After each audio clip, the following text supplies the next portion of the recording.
Hi പ്രിയ കൂട്ടുകാരെ, ഞാനിന്ന് എൻ്റെ ചാനലിലേക്ക് വന്നിരിക്കുന്നത് ഒരു ബീട്രൂട്ട് കൊണ്ടൊരു കറി ഉണ്ടാക്കാനായിട്ടാണ്. അതിനായിട്ട് ഞാൻ ഒരു മീഡിയം സൈസ് ബീട്രൂട്ട് എടുത്തിട്ടുണ്ട്. കുറച്ച് ചെറിയ ഉള്ളി കുറച്ച് അധികമായിട്ട് എടുത്തിട്ടുണ്ട്. അത് ചെറുതായിട്ട് അരിഞ്ഞു വെച്ചിട്ടുണ്ട്. അതുപോലെ ഈ സൈഡിലും കുറച്ച് ചെറിയ ഉള്ളി അരിഞ്ഞു വെച്ചിട്ടുണ്ട്. ഇത് കടുക് പൊട്ടിക്കാനായിട്ടാണ്. കടുക് പൊട്ടിക്കുമ്പോഴും കുറച്ച് ചെറിയ ഉള്ളി കൂടുതൽ വേണം. ഇതിലേക്ക് ഒരു 5 പച്ചമുളക് രണ്ടായിട്ട് കീറി വെച്ചിട്ടുണ്ട്. ഇത് നമുക്ക് ഇതൊന്ന് അരിഞ്ഞ് കുക്കറിലിട്ടൊന്ന് വേവിച്ചിട്ട് വരാം. നമ്മൾ എടുത്തു വെച്ച ബീട്രൂട്ടില്ലേ, തൊലി കളഞ്ഞ് വൃത്തിയായിട്ട് കഴുകിയതിന് ശേഷം ചെറിയ പീസുകളാക്കിയാണ് അരിഞ്ഞത്. ഓരോരുത്തർക്കും ഇഷ്ടമുള്ള രീതിയിൽ അരിഞ്ഞെടുക്കാം കേട്ടോ. ഞാൻ ഈ രീതിയിലാണ് അരിഞ്ഞെടുത്തിരിക്കുന്നത്.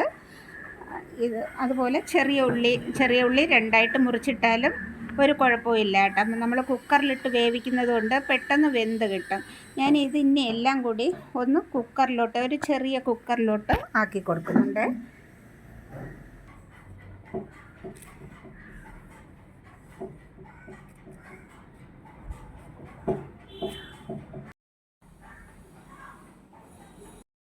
ബീട്രൂട്ട് കറിയിലേക്ക് ചേർക്കാനായിട്ട് ഞാൻ എടുത്തിരിക്കുന്നത് ഒരു മീഡിയം സൈസ് തേങ്ങയുടെ ഒരു മുറി തേങ്ങ എടുത്തിട്ടുണ്ട്.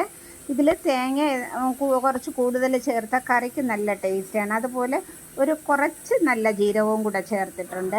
ഇത് നമുക്കൊന്ന് നന്നായിട്ടൊന്ന് അരച്ചെടുക്കാം.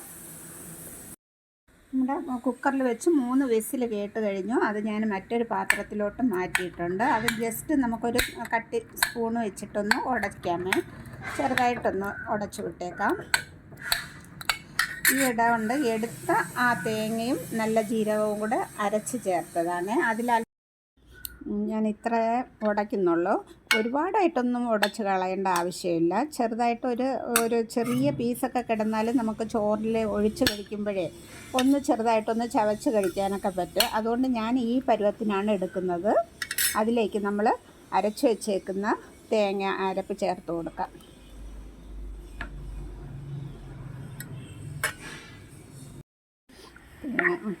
ജസ്റ്റ് ഒന്ന് നന്നായിട്ടൊന്ന് ഇളക്കി കൊടുക്കാം.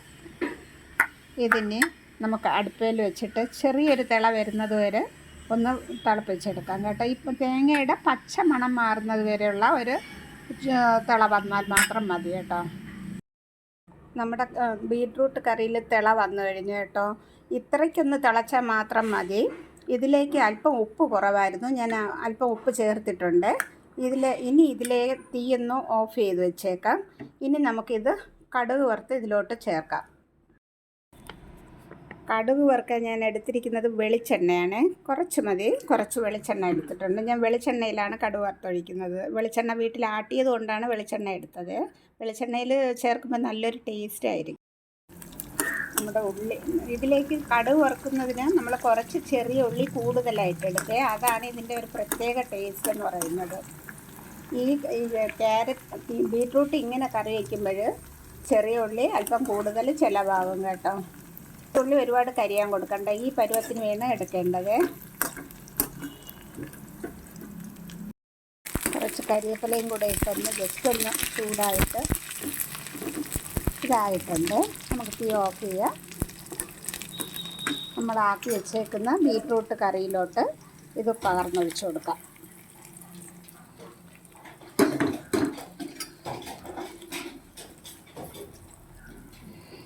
നമ്മൾ ഇത്രയും നാൾ ബീട്രൂട്ട് കൊണ്ട് നമ്മൾ തോരൻ ഉണ്ടാക്കുകയോ മെഴുക്ക് പുരട്ടുകയോ പച്ചടി വയ്ക്കുകയാണ് ചെയ്യുന്നത്. ഇങ്ങനെയും കറി വയ്ക്കാം കേട്ടോ. ഞാനിത് നേരത്തെ ചെയ്യണമെന്ന് വിചാരിച്ചു. ഇതേ രീതിയിൽ ഈ ഒരു രീതിയിലും ചെയ്യാം. ഇതിന് തന്നെ നമുക്ക് കുറച്ച് മാറ്റി വെച്ചാൽ അതിലേക്ക് കുറച്ച് കട്ട തൈര്, പുളിയില്ലാത്ത കട്ട തൈരും കൂടെ ചേർത്തെടുത്താൽ അതും പ്രത്യേക ഒരു ടേസ്റ്റാണ് കേട്ടോ. ഞാൻ ഇന്ന് എന്തായാലും കട്ട തൈര് ചേർക്കുന്നില്ല. തേങ്ങ കൊണ്ടുള്ള ഈ ബീട്രൂട്ട് കറിയാണ് ഉണ്ടാക്കിയത്. ഇത് നമുക്ക് ചോറിന് എടുക്കാം.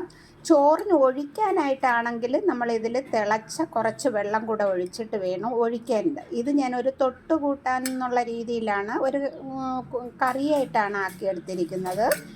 ഇതെല്ലാം ചോറിലേക്ക് ഒഴിക്കാനാണ് ആവശ്യമെങ്കിൽ ഇതിലേക്ക് നമുക്ക് കുറച്ച് തിളച്ച വെള്ളം ഒഴിച്ചിട്ട് ഈ കുറുക്കലൊന്ന് വിട്ട് ചോറിൽ ഒഴിക്കേണ്ട പരുവത്തിന് എടുക്കാവുന്നതാണ്.